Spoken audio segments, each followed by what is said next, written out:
자비로 날 감싸주시네.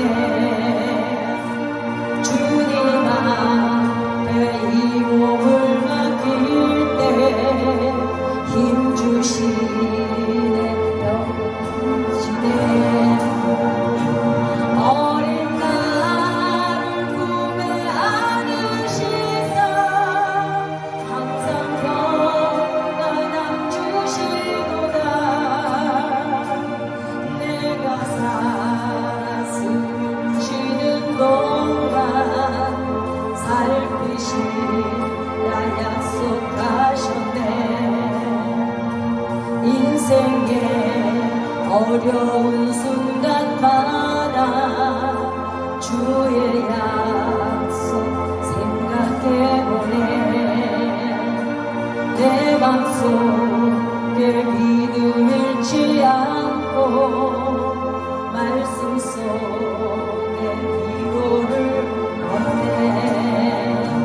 주님의 동심 바라보며 모든 어려움이 비도다. 흘러가는 순간순간마다 주의 약속 새겨봅니다. 약한 나로 강하게 가난한 날 구하게 눈먼 날 볼 수 있게 주 내게 행하셨네. 아멘. 호산나 호산나 강한 어린 호산나 호산나 예수가 시사셨네. 나 건너야 할까 어디서 내 죄 씻겼네. 이제 주의 사랑이 나를 향해 흐르네. 이 사실을 믿으시죠? 호산나 호산나 주님 땅은 어디냐. 호산나 호산나 예수 다시 사셨네.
주께 맡기세요. 넘지 못할 파도인 것 주님께 맡기세요. 우리 살아갈 길을 멀고도 험하여 어느 길로 가야 하는 우리 인생인데 이럴 땐 우린 누구를 의지하나요? 주님밖에 없어요. 나는 그 길 갈 수 없지만 주님 계신가요? 참지 못한 분노이거든 주님께 맡기세요. 참지 못할 슬픔이거든 주님께 맡기세요. 우리 살아갈 길을 눈물의 골짜기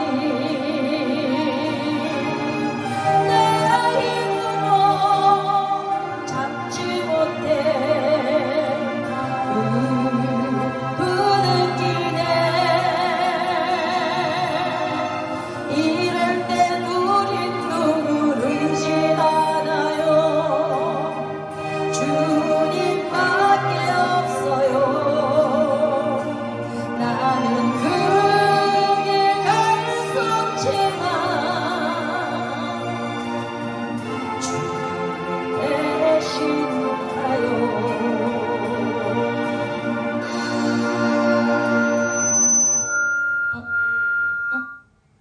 그러지?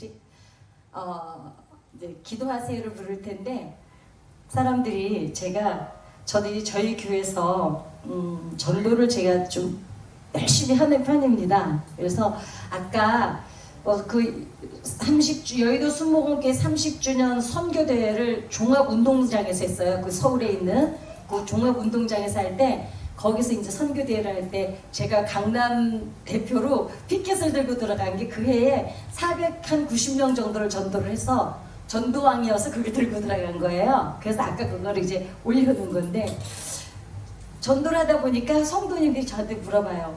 기도를 어떻게 하면 좋아요?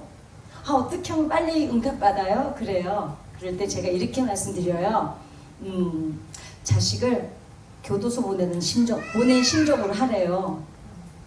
어떤 엄마가 아들이 그렇게 이제 담안에 들어가 있으니까 엄마가 겨울에 옹돌방에서 못 잤대요. 내 새끼가 마룻바닥에서 자는데 내가 어떻게 따뜻한 데 자냐고. 그러니까 어미 마음은 그렇죠. 그 엄마의 마음으로 기도하면 하나님께서 들어주신다고 그렇게 합니다.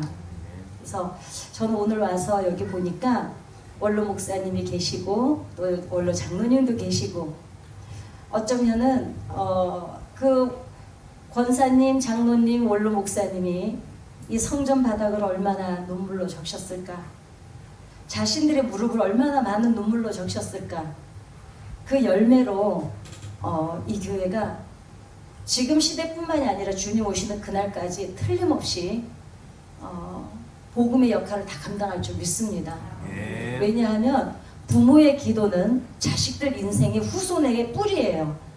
그러니 그렇게 눈물을 뿌려놨기 때문에 봐요.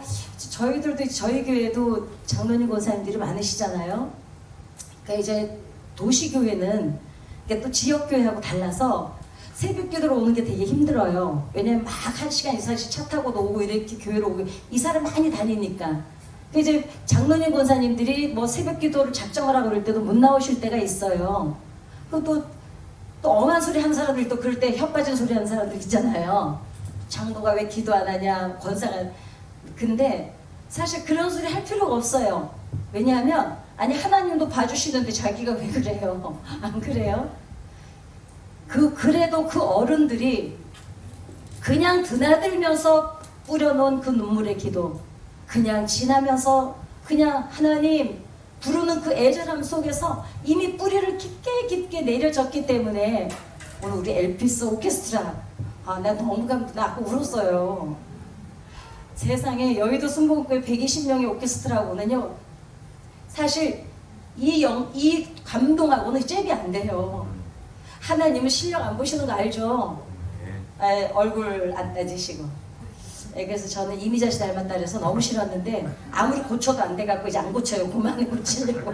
아무래도 이미자 씨를 닮은 게 안 없어져서 그 눈물이 원로 목사님, 장로님, 권사님 그 뿌려놓은 눈물의 기도가 또 중간 역할을 하는 분들 계시고 50대, 60대, 40대 또 이분들이 중간 역할을 잘해서 우리 아이들까지 이렇게 연결이 되어오고 있는 줄 믿습니다.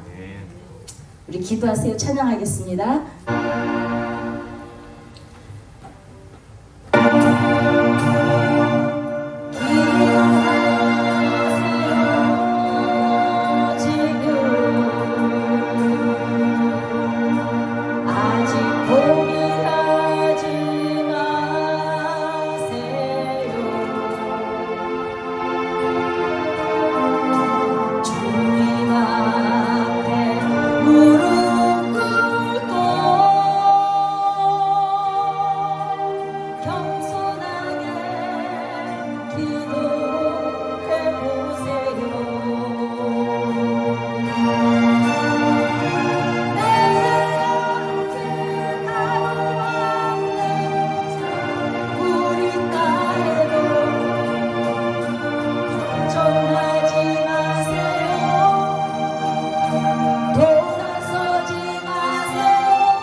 당신 편입니다.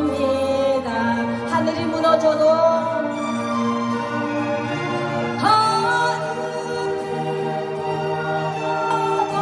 절망하지 마세요. 주님 의지하세요. 믿음을 가지세요. 슬픔도 고통도 괴로움도 기도 이겨낼 수 있잖아요.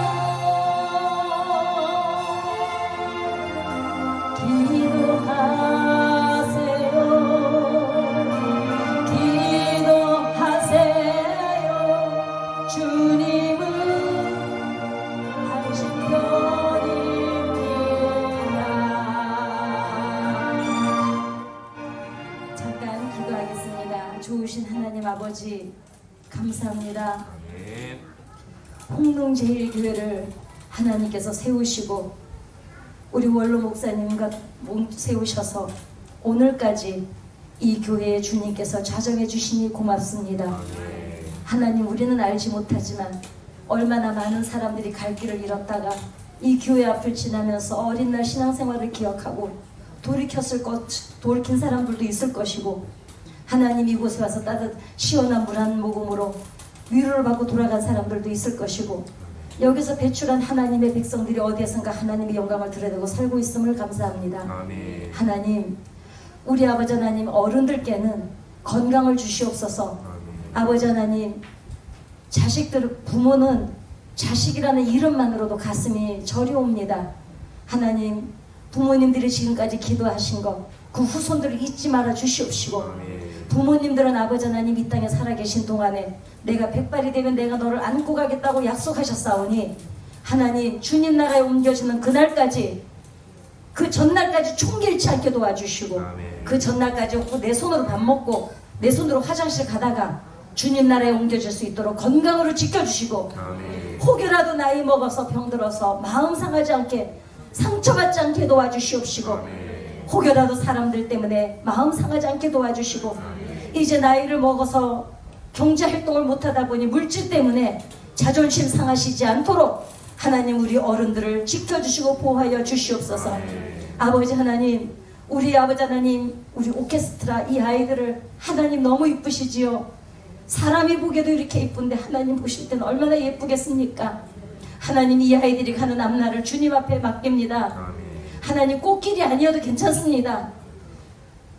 가시밭길을 갈 때는 주님께서 안고 가실 것이고 아멘. 불 가운데를 지날 때는 하나님이 품고 가실 것이고 아멘. 물 가운데를 지날 때는 주님께서 업고 가실 것이고 아멘. 아버지 하나님 험악한 길을 건널 때는 하나님께서 손바닥에 새길 것이니 아멘. 이 아이들이 아버지 하나님 가는 앞날을 축복하여 주셔서 아멘. 좋은 친구 만나고 좋은 선생님 만나고 좋은 멘토를 만나고 아멘. 좋은 동력자를 만나서 아멘. 하나님께서 이 아이들의 가는 앞날 위해 선발대가 되어 주셔서 아멘.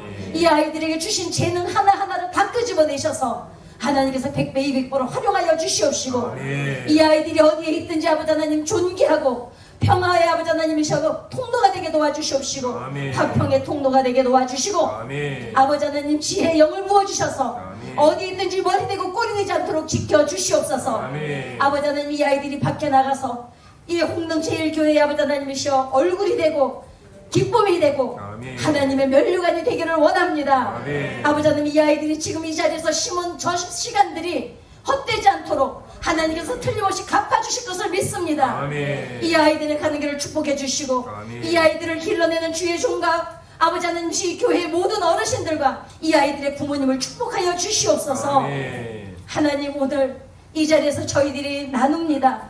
그저 하나님께서 주신 은혜가 너무 감사해서 아버지 하나님 나누는 이 시간이 하나님 마음을 흡족하게 해드리는 시간 되게 도와주시고 아멘. 할 수 없습니다. 저희들은 주님의 위로가 없으면 살아낼 수가 없으니 주님께서 저희들의 마음을 만져주시고 저희들의 심령을 새롭게 하는 시간이 되도록 주님께서 인도하여 주시옵소서. 아멘. 어린 딸의 영혼과 생각과 정서를 성령 하나님께서 사로잡아 주시고 다스려 아멘. 주시고 지배하여 주시옵소서. 아멘. 예수님의 거룩한 이름 받들어 감사하며 기도드렸습니다. 아멘.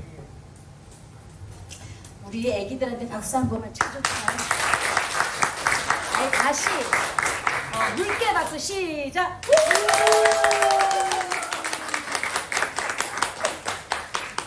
이럴 때는 일어나서 인사합니다. 다시 이거 한번 해볼까요? 자, 다시 우리가 물개 박수 하면 자, 물개 박수 시작.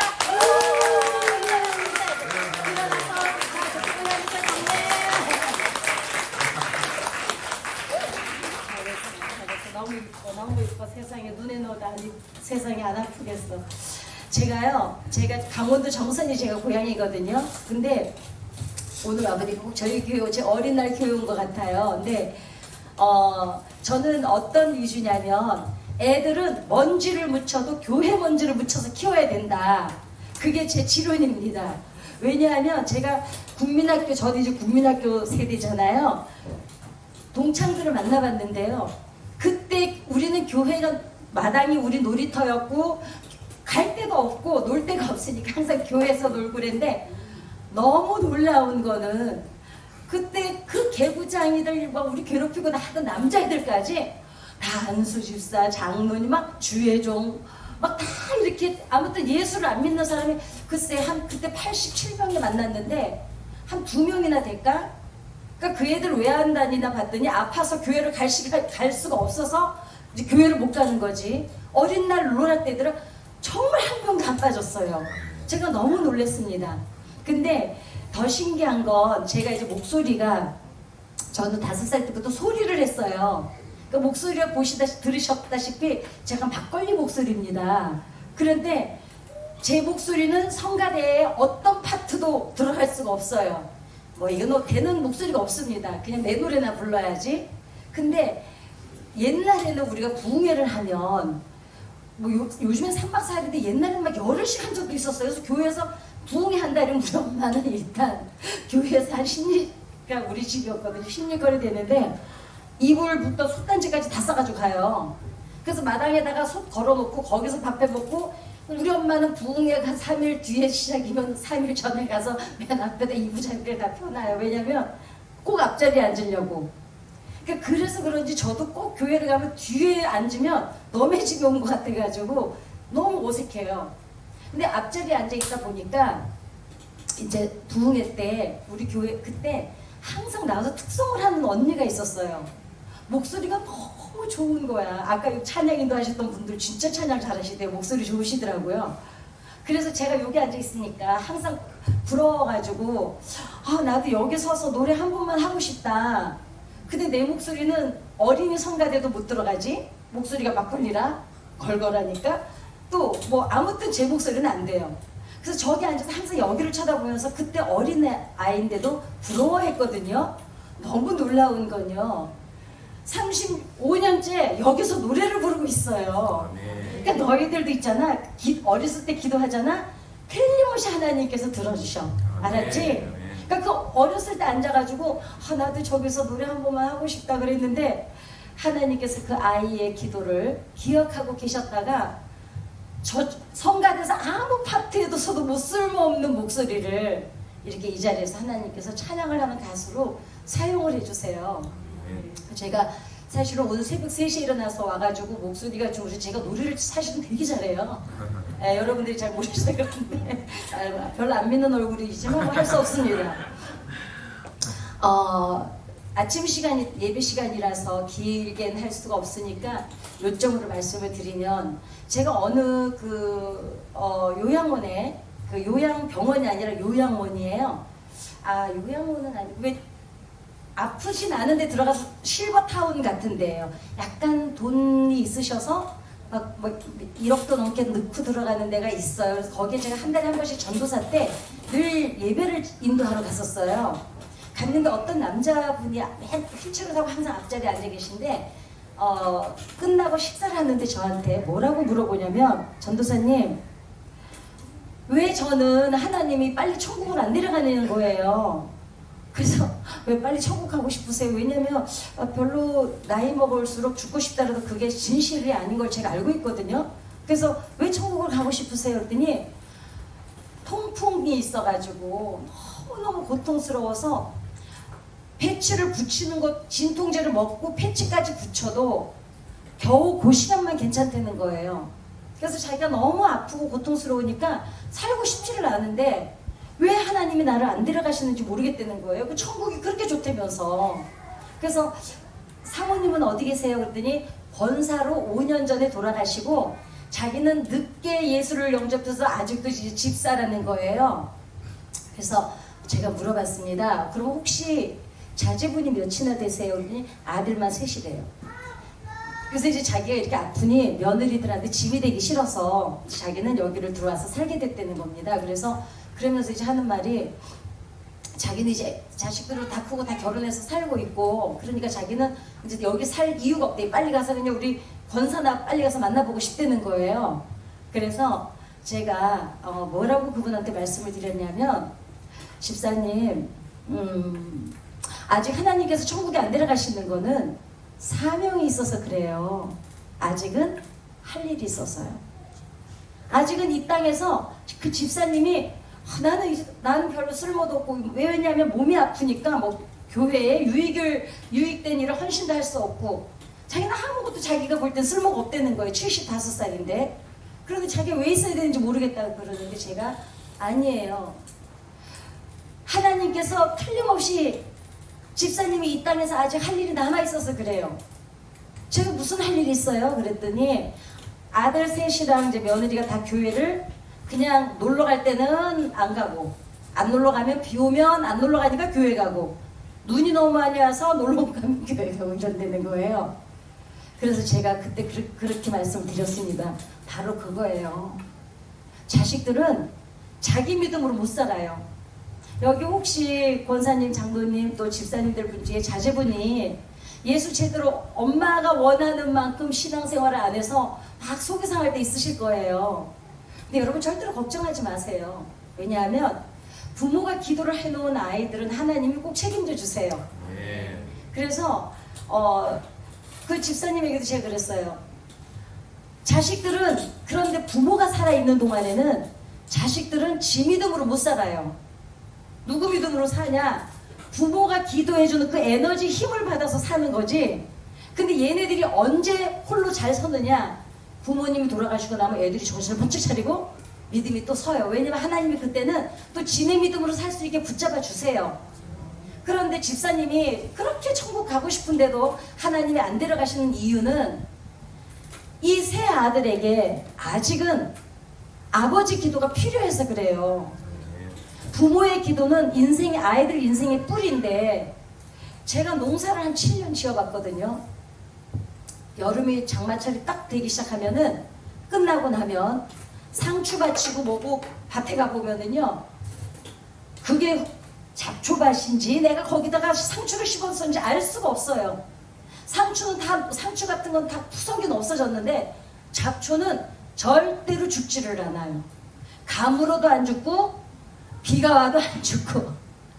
그래서 이제 가을 농사를 지으려면 그 밭을 다시 다 잡초를 뽑아서 다 뒤집어 엎어야 되는데, 얼마나 뿌리가 자기네끼리 엉켜서 깊게 뿌리를 내렸는지 도무지 뽑을 수가 없어요. 제 힘으로는.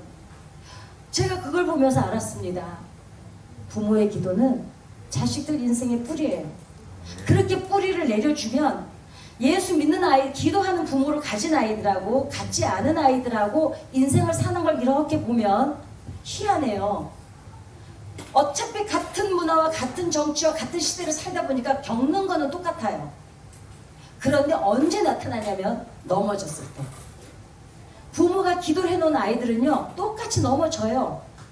그런데 회복 탄력성이 좋아요. 빨리 털고 일어나요. 대단하게 잘 사는 것 같진 않은데 절대로 죽거나 꺾어지거나 사라지질 않아요. 그런데 기도가 없는 아이들을, 부모를 갖지 못, 기도하는 조상을 갖지 못한 아이들을 이렇게 보면 막 무성한데 어느 날 딱 넘어졌을 때 보면 알아요. 일어날 힘을 받지를 못해요. 왜냐하면 뿌리가 없으니까. 다 아시잖아요. 옆에가 맨 잡초라서. 그냥 웃자라듯이 자란 것들은요, 보면은 햇빛이 많이 나도 바람이 조금만 불어도 꺾어지고 말아요. 근데 더딘 것 같은데 마디게 자란 식물들은 보면은 견뎌내고 이겨내고 끝까지 살아내요. 그러니 어머니, 아버지 여러분, 여러분들의 기도가 지금은 크게 눈에 띄는 것 같지도 않고, 왜 나는 이렇게 기도하는데 우리 애들은 뭐가 뚜렷하게 되는 것도 없는 것 같고, 하나님이 내게도 듣지 않으시는 것 같기도 하고 이럴 때도 있을지 모르나, 아닙니다. 마디인 것 같아도 대신 아주 차곡차곡 쌓아져요. 그래서 어느 날 대나무는 뿌리를 내리는 데만 4년이 걸린다는 거예요. 우리는 대부분 저는 처음에 농사질 때 상추를 씨를 뿌렸는데 다음날 가서 뭐도 아무렇지도 않고, 이튿날 가면 아무렇지도 계속 한쪽을 파봤어요. 제가 이게 싹이 나나 안 나나 계속 파보니까 다른 데는 다 잘 자랐는데 내가 계속 파본 데는 다 아예 싹이 나오지를 않아요. 하도 파헤쳐가지고. 대나무는요 4년이 걸린다는 거예요. 그래서 1년을 기다리고 2년을 기다리고 3년을 봐도 싹이 나오지 않으니까 이게 싹이 나오지 않는 게 아닐까 하는데, 그게 딱 4년 정도 돼서 싹이 탁 트기 시작하면 하루 자라는 속도가 소나무 10년 자라는 속도로 자란다는 거예요. 왜냐하면 뿌리가 워낙 깊이 내려서 그냥 쭉쭉쭉쭉 올라간다는 거죠. 왜 지진 났을 때도 대나무 밭으로 숨으면 거기는 무너지질 않는 데잖아요. 대나무가 4년 동안 뿌리를 얼마나 지네끼리 엉켜놨는지 거기는 무사하다는 거예요. 바로 이 어머니들의 기도가 이 아이들의 인생의 앞날에 그 뿌리라는 겁니다. 그래서 이 아이들이 우리 희망이에요. 저는 이제 제가 이제 애기 엄마들은 아실 거 위클래스 센터 아시죠? 위기센터. 저는 교육청에서 아이들 상담을 나가는 선생님이에요. 학교에. 지금 이제 복음성가 가수보다는 이제 그 상담을 더 많이 하고 있는데, 애들을 가서 초등학교부터 고등학생까지 만나거든요. 니네 학교에도 어디? 그 상담 선생님들? 그치? 그래서 이제 그 애들을 만나본 결과에 의하면 요즘에 아이들이 자해를 많이 해요. 그러니까 어른들은 그래. 얼마나 독하면 기집애야. 네가 그걸 칼로 네 몸을 걸려 그러는데 이 사춘기 아이들은 너무 자기 짐이 무거워서 너무 힘이 드니까 자해를 하는데 그 자해를 하는 순간 그 고통 때문에 마음이 힘든 걸 견딘다는 거예요. 그럼 어른들은 이렇게 말해요. 아니 조그만 게 네가 엄마가 다 해주는데 뭐가 힘들어서 그렇게 자해를 할 정도냐 그러는데 제가 엄마들한테 물어봐요. 어머니는 어렸을 때 사춘기 때 어떠셨어요? 이러면 저도 힘들긴 했는데 저 정도는 아니었어요. 그래요. 근데 아니에요. 요즘 시대에는 이 아이들이 더 힘들고 우리 시대는 또 이 아이들만큼 덜 힘들만 해서 그랬던 건데 더 중요한 거는 우리도 힘들었어요. 근데 그 뒤에 사춘기를 왜 잊어버렸냐면 왜 얘네들이 이해가 안 가냐면 애 낳고 찢고 볶고 싸워주고 살다 보니까 그 사춘기는 아무것도 아니었던 것 같은 거야. 그 우리 옛날에 그래서 그때는 그냥 못 살 것 같더니 지나고 나서 보니까 그건 아무것도 아니었다고. 잊어버려서 그렇지 우리도 다 애들처럼 힘들어 했어요. 근데 이제 우리가 잊어버리고 나니까 얘네들이 이해가 안 가는 거야. 왜냐면 이래본 적이 없는 것 같아서. 그런데 한 가지 발견을 한 게 있습니다. 그게 뭐냐면 엄마 아빠가 건강한 관계가 엄마 아버지 관계가 건강한 집 아이들은 사춘기를 그렇게 심하게 안 보내요. 힘들어도 그 다음에 또 아이들은 되게 그 자기네 무리에서 왕따 당하는 걸 되게 무서워하거든요. 근데 엄마 아버지는 그래요. 걔하고 안 놀면 되지 너 왜 그랬는데 아니야. 얘는 지금 걔 무리 속에서 빠져나오는 거 얘는 생명하고 바꿀 일이에요. 그래서 아이들이 막 자기 목숨 끊기다고 이럴 정도인 거예요. 그러니까 애들은 엄마 아버지보다 걔 거기가 더 중요하거든요. 근데 막 싸우는 애들하고 어울리다가도 엄마 아버지하고 건강한 관계를 가진 아이들은 빨리 털고 나와요. 그러니까 곁길로 가다가도 빨리 털고 나온다는 거죠. 그래서 어린이 상담은 청소년 상담은 딴 거 없어요. 엄마 아버지가 관계가 좋아지면 애들은 저절로 회복이 돼요. 제가 이 얘기를 왜 말씀드리냐면 이 지역에서 이 교회가 있잖아요. 전도 여러분 하려고 전도 나가서 이 더운데 하시려고 애쓰지 마세요. 사실 전도 안 해도 돼요.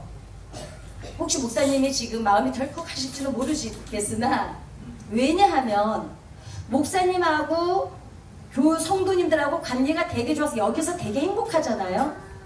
그러면 사람들이 그 에너지에 끌려서 와요. 그런데 우리가 사이가 안 좋고 불행하면 사람들이 이미 지나가면서 봐요. 하나님만 여러분과 저와 여러분을 불꽃 같은 눈으로 지켜보시는 게 아니고요. 교회 주변은 사람들이 불꽃 같은 눈으로 24시간 우리를 지켜봐요. 잠도 안 자는 것 같아. 저는요, 낱말은 새가 두고 반말은 쥐가 듣는다 그래서 새하고 쥐만 무서워했거든요. 아니에요. 그래서 우리가 예수 안에서 행복을 회복하면 굳이 예수 믿으세요 하지 않아도 우리 표정이 이미 전도하고 있어요. 우리 발걸음이 벌써 우리 이 몸이 이미 전도를 하고 있어요. 한 가정은 엄마 아빠가 행복하면 아이들이 건강하듯이 교회는 성도님하고 목사님하고 건강하면 전도는 저절로 된다는 걸 알게 됐습니다. 그러면 더 나아가서 그래도 전도는 해야지. 저는 전도를 정말 저희 교회에서 많이 하는 편에 드는데요. 사람들이 저를 따라올 때 다른 말을 안 물어봐요. 목사님은 도대체 뭐가 그렇게 맨날 행복하세요? 근데 내가 전도해야 되니까 집구석에서 막 기분 나빴는데 행복한 척 해야지. 사람들이 똑똑해서 우리보다 먼저 알아봐요. 여러분 세상 사람들은 머리로 살기 때문에 우리보다 훨씬 똑똑하다고 보면 됩니다. 예수 믿는 사람들은 머리를 훨씬 안 써요. 왜 안 쓴다고 생각하세요? 아니 아무렇게나 얘기 막 해보세요. 괜찮아요. 세상 사람들은 머리로 사니까 머리를 많이 쓰잖아요. 우리는 왜 머리를 안 쓰고 살까요? 뭐 기분 나쁜 일 있으세요 혹시? 이게 왜냐면 우리는 기도하면 되니까 별 머리를 안 써요. 왜? 우리는 기도하면 되니까. 그러니까 그냥 숟가락만 하나 얼른 얹어놓으면 돼요. 근데 놀라운 거는 세상 사람들은 그냥 되는 일도 예수 믿는 사람은 기도를 해야 돼요. 더 놀라운 게 있어요. 세상 사람들은 절대로 불가능한 일도 예수 믿는 사람은요, 기도하면 돼요. 그러다 보니까 우리가 머리를 안 써요. 왜? 엔간하면 그냥 하나님한테 다 밀어버리고 그냥 하나님한테서 떼쓰면 되니까 우리가 약간 머리를 안 쓰다 보니까 훨씬 우리보다 좋은 머리를 가진 세상 사람들을 전도를 하러 갔을 때 어중간하게 했다가는 우리가 개망신을 당합니다. 그래서 차라리 예수 믿는 사람은 영빨로 밀어붙이는 길밖에 방법이 없습니다. 그래서 정말 저는 제가 지난달에 저기 어디 교회를 갔는데 시골 교회인데 오후 예배가 없는 거예요. 그래서 오후 예배가 왜 없으세요? 그랬더니 밥할 젊은이가 없어서 오전에 예배를 2번 드리고 12시 반이면 끝나요. 최하가 75세셔요. 근데 전 여기 봐서 보니까 애들이 이렇게 있는 교회 처음 봤어요. 거기는 애들이 없어요. 제일 어리신 분이 75세인데요. 뭐. 그래도 여기 지금 몇 학년이니? 몇 학년? 3학년? 3학년하고 75세하고 나이 차이를 보세요. 여기는 이 교회는 너무너무 정말 멋있어요. 왠지 딱 들어왔는데 막 가슴이 벅찬 거 있죠. 그래서 틀림없이 정말 저는 너무 아름다운 교회를 봤습니다. 그래서 여기에서 길러낸 이 아이들은 틀림없이 이 나라의 재산이 되고 제목이 될 걸 저는 믿습니다. 시간이 없어서 제가 인증 조금만 하고 마칠까 합니다. 저희 엄마 아버지가 제가 12살 때 돌아가셨어요. 그래서 저희 집은 5남매인데 고아가 됐습니다. 우리 엄마가 돌아가시면서 저한테 주셨던 게 성경 찬송가였어요. 그래서 뭐라 그러냐면 5학년짜리 저를 붙잡고 교회 빠지지 말라고 당부를 하시는 거예요. 교회 빠지면 안 돼? 몇 번이나. 또 우리 엄마가 저희 정선에 수해가 나서 우리 엄마 아버지도 이제 그 수해 때문에 충격받아가지고 다 떠내려가니까 못 일어나고 그냥 돌아가신 거거든요. 그래서 저는 이 여름만 되면 그 빨간 물 막 시뻘겋게 내려가던 게 지금도 눈에 선해서 그래서 목사님이 엄마 이제 돌아가시기 전에 예배 드리고 가셨는데 성경 찬송가를 주면서 저한테 교회를 빠지지 말아야 된다고 그러시는 거예요. 그리고 12살짜리 저한테 누구를 맡기냐면 지금 저희 교회 전도사로 있는 제 남동생을 네가 데리고 다녀 그러는 거예요. 그러니까 그때는 그 말의 의미를 몰랐어요. 왜 나를 보고 내 동생을 데리고 다니라고 하는지. 근데 지나고 나서 보니까 우리 엄마는 알고 있었던 거예요. 우리가 죽고 나면 이 5명이 다 헤어질 거라는 거예요. 그러니까 그 12살짜리 저에게 지금 56살 먹은 제 막내 동생을 부탁을 하는 거예요. 상수는 어디를 가도 네가 데리고 다녀. 근데 그 동생하고 27년을 헤어져 살았어요. 제가 27살에 제 동생을 찾아와서 중학교부터 다시 공부를, 그러니까 국민학교밖에 안 나와 있으니까 중학교, 고등학교, 대학교, 대학원 이제 유학까지 갔다 와서 49살에 공부가 끝나고 저희 교회 지금 음향실에서 교회 이제 일을 하고 있습니다. 그렇게 5남매가 저희들은 헤어지게 됐습니다. 그리고 저는 그 엄마가 마지막 준 성경 찬송가를 가지고 이제 서울에 부잣집에 양녀로 왔습니다. 저는 어렸을 때 세상을 제일 먼저 배운 게 가난이 무섭다는 걸 제일 먼저 배웠어요. 5명인 우리 형제가 헤어져야 되는 이유가 가난했기 때문이었거든요. 같이 살 수가 없으니까. 그렇게 엄마 아버지가 제 12살 때 돌아가시고 5남매가 헤어져서 7년 정도를 헤어져 살면서 저는 이제 부잣집에 왔으니까 저는 강원도에서 정말 저는 강냉이 밥을 먹고 컸거든요. 서울 와서 보니까요 보리밥 먹는 사람도 없어요. 다 보리를 넣어도 조금만 넣지 그것도 왜 학교에서 도시락 검사해갖고 옛날에 흰밥만 못 먹겠잖아요. 그래서 그랬지 다 쌀밥 먹지. 저는 검정 꼬무신 신고 다녔거든요 학교를.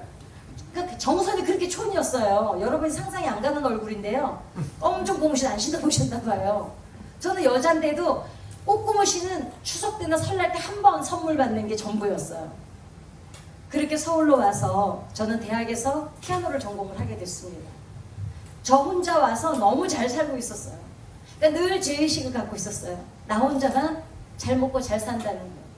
그래서 빨리 내가 부자가 돼서 우리 남매를 다 찾아서 내가 잘 살게 해야 된다는 어떤 책임감을 갖고 있었어요. 그리고 두 번째 세상을 배운 게 가난보다 더 무서운 게 있더라고요. 보고 싶은데 못 보고 사는 거. 엄마 아버지는 죽었다 치고 언니랑 오빠랑 내 동생이 어디에 있는지를 모르는 거예요. 그러니까 그게 너무 사람이 너무 보고 싶으니까 죽을 것 같아요. 근데 사람들 앞에서 제가 한 몇 번 정도 외에는 사람들 앞에서 울어본 적이 없어요. 왜냐면 우리 나를 키워주는 양부모님이 뭐라 그러시냐면 제가 밤마다 우니까 내가 청승을 떨어서 우리 엄마 아버지가 죽었다는 거예요. 그 말에 너무 충격을 제가 받아가지고 내가 우리 엄마 아버지를 잡아먹었다는 거예요. 그래서 제가 울지를 못했어요. 근데 언제부터 울기 시작했냐? 하나님 앞에 돌아와서는 정말 제가 이 눈 화장을 정말 못할 정도로 하도 울어가지고 눈이 다 여기가 짓물르고 하도 코를 풀어가지고 코끝이 항상 헐어있을 정도로. 근데 그때는 하나님 앞에 돌아와서 울었던 거는 슬퍼서 운 게 아니라 구름만 봐도 감사해서 눈물이 나고 막 풀한포기를 봐도 막 하나님의 그 위대하심이 전시할 전능하심에 막 감동해서 울고 그렇게 해서 울기 시작했지만 그전에는 제가 그 독종이라는 소리를 들었어요. 정말 제가 되고 싶은 건 부자였습니다. 그래서 대학 2학년 때 저를 입양해 왔던 부모님이 저만 버리고 다 미국으로 가버렸어요. 그래서 버림을 받은 거예요. 저는 2년 동안 호적이 없이 살았어요. 유령인간처럼. 거기서 파양을 하고 갔는데 제가 돌아갈 호적이 없는 거예요. 근데 그때 그 양부모님한테 버림받았을 때가 제가 엄마 아버지 죽었을 때보다 더 충격이었어요. 그 서울이라는 곳에서 갈 곳이 없는 거예요. 아침 밥까지 똑같이 먹었는데 오후에 학교에서 나오니까 아무도 없는 거예요. 서울에 가면 종로 5가라고 있거든요. 그 종로 5가가 유명한 게 그 우리나라가 대형 약국이 쫙 있어요. 거기가요. 그 앞에가 버스 정류장입니다. 거기서 제가 4시간을 서서 버스 정류장에 서 있는데 4시간이 지나도 제가 타고 갈 버스가 없는 거예요. 탈 버스가. 왜냐면 갈 데가 없으니까 그 버스를 탈 일이 없는 거예요. 4시간은 생각을 해봐도 내가 갈 곳이 없어요. 그때까지도 제 형제들이 다 어디 있는지를 몰랐거든요. 지금처럼 전화가 될 때도 아니고 막 전화가 막 걸어올 수도 있는 때도 아니고 동네 전화 하나 있고 이럴 때니까 5시간이 지나면서 알았어요. 서울에서만 내가 갈 곳이 없는 게 아니라 이 세상 아무데도 내가 갈 곳이 없다는 거예요. 저는 절망이라는 게 21살짜리 제가 절망이라는 걸 그때 어떻게 받아들였냐면 그래도 누구 붙잡고 하소연이라도 할 수 있을 때는 절망한 게 아니더라고요. 그 기운으로라도 살아. 어떻게 나만 버리고 갈 수 있냐고 화를 낼 수 있다면 그것도 절망한 게 아니에요. 화를 낸다는 건 아직도 기운이 남아있는 거더라고요. 근데 절망은 뭐냐면 아무것도 없는 게 절망이더라고요. 그래서 제가요 그 어린애가 갈 데가 없으니까 도무지 내가 내일을 살아낼 희망이 없으니까 생각한 게 죽어야지.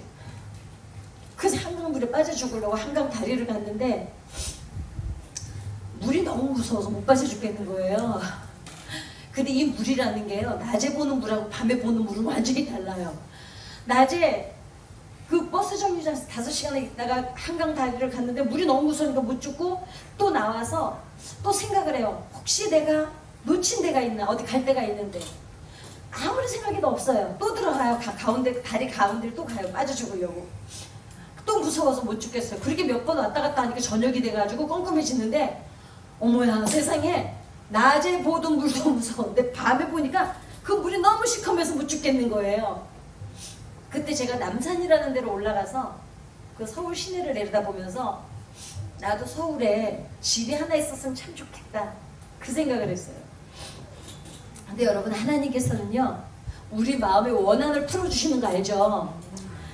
제가 그때 갈 곳이 없어서 거기를 내려다보면서 내가 서울에 집이 하나 있었으면 좋겠다, 그거를 하나님이 기억하고 계시다가 제가 하나님께 돌아오고 나서는요 계속 집이 한 채인 적이 없어요. 제가 맨날 성전 건축한다고 집을 팔아먹어서 그렇지 집이 항상 한 두 채 이상씩 있었던 것 같아요. 물론 이게 그 뭐 제 믿음이니까 오해는 하지 말아주세요. 근데 이제 저는 건축할 때마다 집을 팔았어요. 집을 우리 교회 건축할 때도 집을 팔고, 누가 또 시골에서 교회를 못 짓는다 그러면 또 팔아서 보내고 이제 이러기는 했는데, 어찌됐거나 내가 나중에 생각해보니까 그때 내가 집이 있었으면 좋겠다 해서 하나님이 나한테 집을 항상 주셨나 보다. 지금은 이제 하나밖에 없습니다. 조만한 집이, 편안하게 사는 집이. 그리고 11개월 동안을 제가 아침하고 저녁을 굶었어요. 점심 때 짜장면 꽃배기 한 그릇 먹고 버텼어요. 낮에는 피아노 레슨하고. 그리고 그때 제가 호텔 커피숍 같은 데서, 그때는 요새는 많이 달라졌는데 계속 피아노 치면서 노래하는 사람들이 있었어요. 그 아르바이트를 하루에 호텔 5군데를 뛰는 거예요. 점심 한 끼 그거 먹고. 그래도 내가 돈을 벌어서 공부를 마쳐야 되니까. 왜냐면 내가 신분이 바뀔 수 있는 방법이 없더라고요. 부모도 없고 가진 것도 없고. 근데다가 제가 지금은 좀 이렇게 성형수술도 하고 그래서 좀 나아졌는데, 그때는 정말 이미지 아줌마하고 똑같이 생겼었거든요. 근데 나는 얼굴도 안 이쁘고, 그러니까 나는 대학이라도 나와야 돼. 그래야 그 신분, 그 대학 나오는 거 가지고 좀 신분 상승을 해보지 않을까. 저는 솔직히 그때 그런 마음이었어요. 그러다가 결국은 저는 밤에 술을 먹는 사람들 앞에서 노래를 부르다가 유흥업소로 빠지게 됐습니다.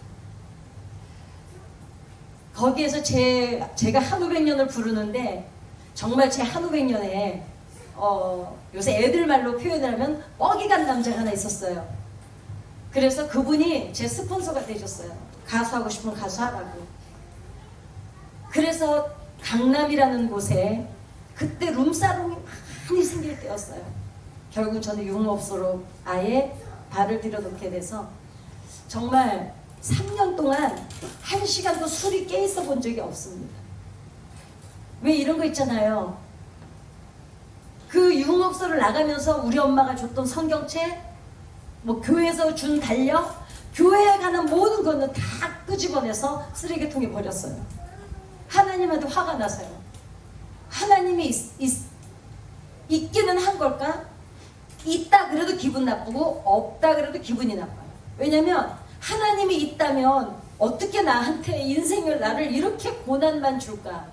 그게 너무 화가 났고, 두 번째는 하나님이 없을 것 같았어요. 왜냐면 그래도 신이라는데 나는 왜 원하는 게 한 가지도 안 이루어지냐고. 그러면서 제가 하나님 앞에 그랬어요. 12살 이후로 나는 행복해 본 적이 한 번도 없어요. 난 12살 이후로 한 번도 내 친구들이 가지고 있는 거 가져본 적이 한 번도 없어요. 근데 나한테 하나님이 왜 필요해요? 그러면서 그걸 다 쓰레기통에 버렸습니다. 그리고 저는 하나님을 떠났고 정말 돈도 많이 벌어봤습니다. 근데 시간이 없지만 이 얘기는 해드려야 될 것 같아요. 그렇게 돈을 많이 버는데요, 하나님이 없는 삶은 돈은 많고 막 외제차, 그 20대에 외제차에 60평 아파트에 기사에 막 이러고 사는데, 그리고 제가 방바닥에다가요 돈을 깔아놓고 살았어요. 지금 생각하면 너무 웃기고 유치한데 그때는 그래보고 살고 싶었어요. 그놈의 돈 좀 한번 밟고 살아보고 싶었어요. 그래서 돈을 100만원, 200만원 이렇게 신문에 싸서요, 그 60평이 넘는 아파트니까 얼마나 안방이 커요. 쫙 깔아놓고 장판 밑에다 돈 깔아놓고 거기서 걸어다녔는데요, 너무 이상한 거는 그 기쁨이 일주일밖에 안 가요. 그 돈 밟는데 그 폭신폭신한 그 돈 밟는 느낌이 있는데 한 일주일 지니까 잊어버려요. 거기다 돈 깔아놓은 거를요. 그러니까 세상 기쁨이라는 건 너무 찰나예요. 하나님이 없이 그 돈을 밟고 사는데 헛헛해서 못 살겠는 거예요. 그래서 제가 3년 동안 술이 한 시간도 안 깨봤어요. 계속 술로 살았어요. 삼시세끼 밥은 안 먹어도 술은 먹고 살았어요. 왜냐면 그냥 가슴이 헛헛해서 죽을 것 같아요. 그랬는데 결국은 10년간은 권세 없고 열을 가는 붉은 꽃이 없다고 합니다. 그렇게 하나님 쓰레기에 십자가고 뭐고 성경책 다 쓰레기통에 버리고 그 길로 나가서 살았지만 결국은 저는 부도가 나서 결국은 또 죽겠다고 수면제 60알 들고 면도칼 하나 들고 자살을 하러 간 곳에서 하나님을 만났습니다. 거기서 하나님이 정말 제 살아온 인생을 다 보여주시는 거예요. 그러면서 뭐라 그러시냐면 네가 엄마 죽지마 하던 그 12살부터 오늘까지 나는 너를 한 번도 떠난 적이 없었다는 거예요. 그러면서 제 시간을 다 기억나게 하시는데 제가 나이트클럽을 매일 갔어요. 근데 나이트클럽을 제가 가는 장면이 있는데 그 문 앞에도 어떤 사람이 서 있는 것 같아요. 우리 엄마가 죽을 때 발끝에 누가 서 있는 것 같아요. 그 삶을 다 보여주시면서 나는 너를 한 번도 떠난 적이 없다는 그 감동을 주시는 거예요. 제가 거기서 60알 수면제를 하나하나 버리면서 회개를 하기 시작했어요. 하나님, 다시는 죄 안 짓겠습니다. 다시는 적어도 그런 데 나가서 내 젊음을 팔아서는 살지 않겠습니다. 그러고 돌아와서 강남 일대에 룸사롱 대기실, 아가씨들이 그 대기하는 술집 대기실이 있거든요. 그 100군데를 정해서 복음지를 넣기 시작한 거예요. 복음지를 넣고 그게 끝나면 기타를 들고 룸사롱이 제일 많은 골목에 가서 기타를 들고 그 술을 먹은 사람 앞에서 한 500년을 부르던 제가 내 영혼이 은총 입어 중한 재짐 먹고 보니 슬픔 많은 이 세상이 천국으로 화하도다. 여러분, 천국은 죽어서 가는 곳이 아니었어요. 천국은 예수님을 만나니까 여기서부터 천국은 시작이었어요. 그렇게 찬양을 하기 시작하니까 강남 경찰서 형사들부터 제가 다 소문이 났대요. 저 어디 술집 사장이 그때는 수목교회를 2단 3단 이럴 때거든요. 그 2단 교회 나가더니 또라이가 돼가지고 야 길에 나왔어, 야 노래 부른 데더라 야. 그래서 형사들이 뿅뿅차를 가지고 저를 구경하러 오는 거예요. 근데 강남에서 장사하려면은 그 형사들하고 다 오빠 동생하고 지내거든요. 근데 오빠 교회 가자 이랬더니 차가 다 도망가요. 왜냐면 미친년이 아는 척 한다고 쪽팔리더라고요. 왜냐면 제가 노래하면서 다 미쳐서 구경하러 왔는데. 그런데 여러분, 거기서 형사가 예수를 믿기 시작하고요. 그 술집에 정말 부모 말 안 듣고 나온 애들이에요. 정말 대학생들이 아르바이트를 하러 나오고 정말 그 바닥이 그 모양인데 놀라운 거는 부모 말도 안 듣고 뛰어나온 그 아이들이 보고 예수님을 만나니까 변화가 일어나는 거예요. 여러분, 사람은요 절대로 사람이 못 고칩니다. 하나님이 관여하셔야 인생은, 사람은 바뀌어요. 인간은 고쳐 쓰는 게 아니라 그러는데 아니에요. 하나님은 고쳐 쓰세요. 그 아이들이 예수를 믿고 1년에 400명 이상을 전도를 하는데요. 제가 그래서 여의도 순복음교회에서 조용기 목사님이 에스더 선교회라는 걸 만들어 주셨어요.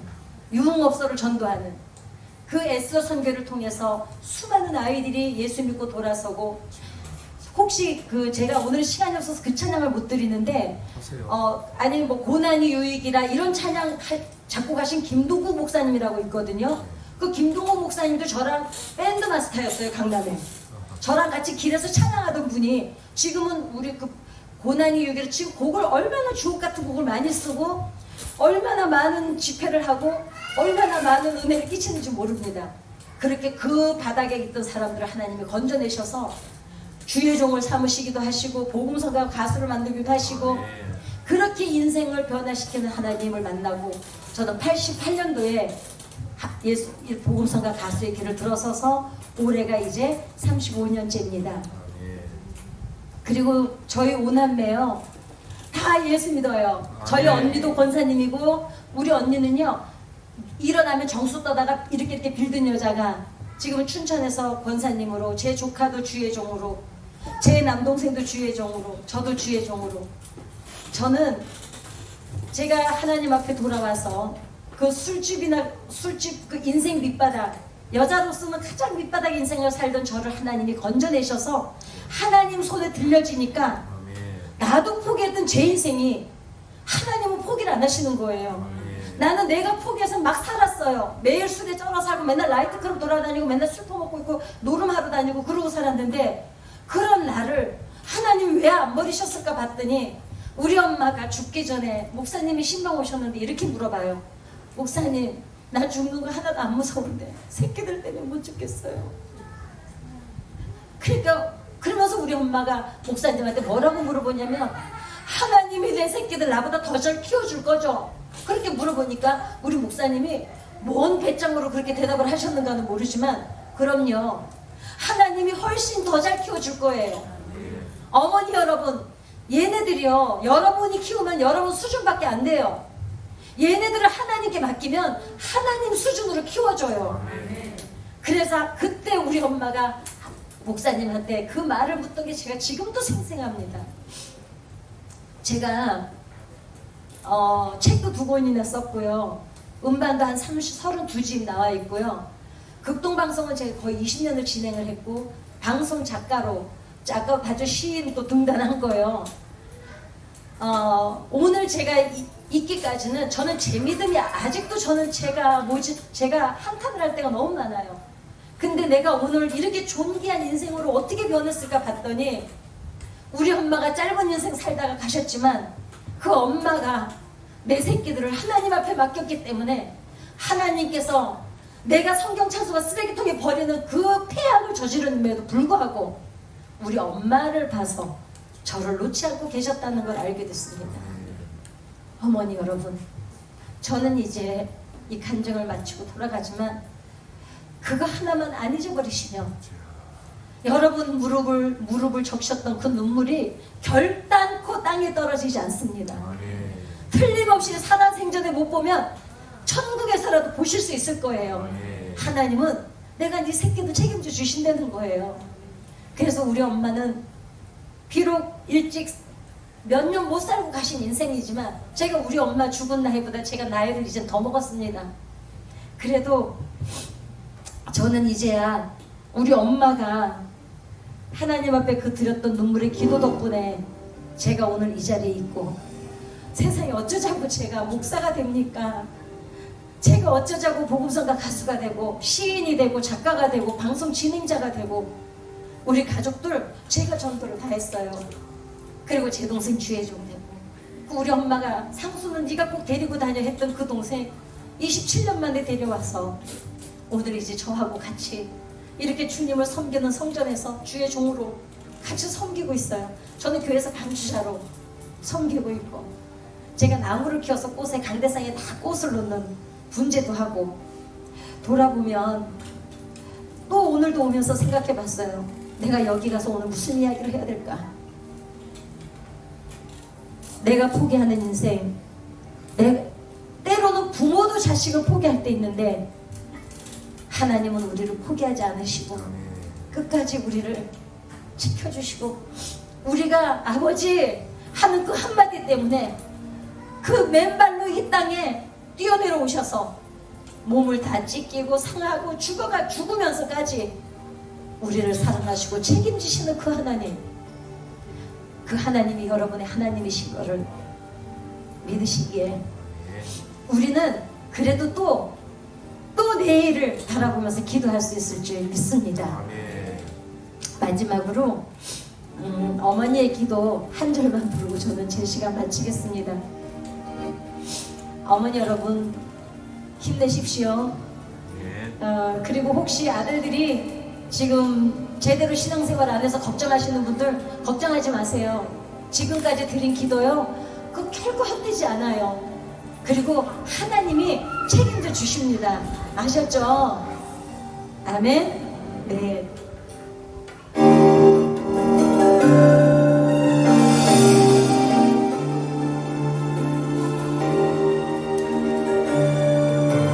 새벽 종소리에 깨어 기도하시던 어머니, 나의 어머니, 사랑의 길로만 달려가는 사랑하는 아들 살펴주소서.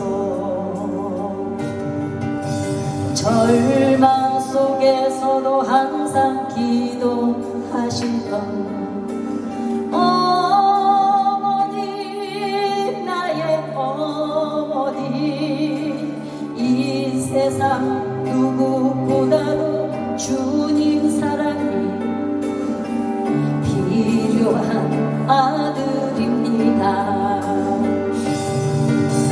내 평생 소원 이것뿐, 내 평생 소원 이것뿐. 앉으나 서나 눈물 흘리며 기도하던 나의 어머니,